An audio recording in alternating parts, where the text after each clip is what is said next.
fazer horta em vaso, tem que saber escolher o vaso. Por exemplo, alecrim.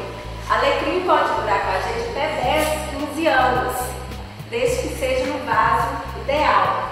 Esses temperos que a gente compra no supermercado, que é pequeno, olha só, vai durar muito? Não vai. No mínimo uns 20 centímetros, tá? De profundidade para uma horta não em casa. Essa jardineira que está em cima da mesa com substrato, né? Com uma técnica aí adubada, tá vendo a profundidade? Isso é ótimo para fazer uma horta.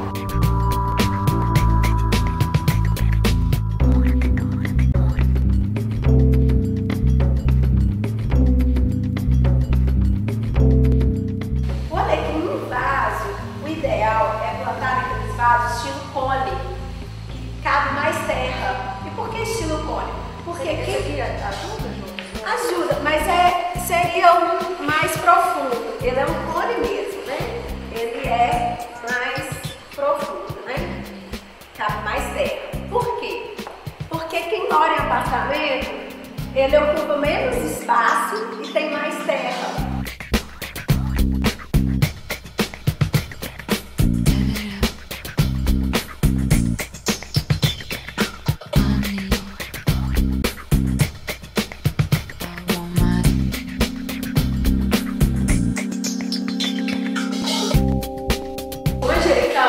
Ele chega um ponto que ele dá muitas flores, né?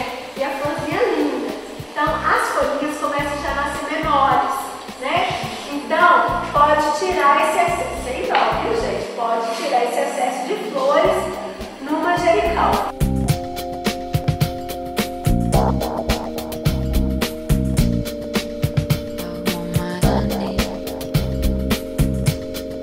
Gente, uma dica, já aproveitar que a gente está com o alecrim, falando do alecrim, que é ótimo, né, para usar em peixes, né, distraz, né, bons fluidos também, eu montei em casa.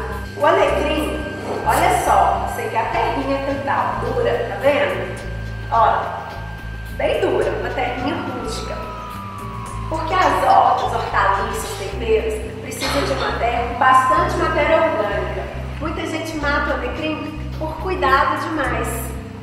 Então, o alecrim já não gosta muito desse excesso de matéria orgânica que as hortaliças gostam. Essa planta é uma planta rupestre, você encontra até nas pedras mesmo, né? Então, é uma planta que gosta de uma terra bruta.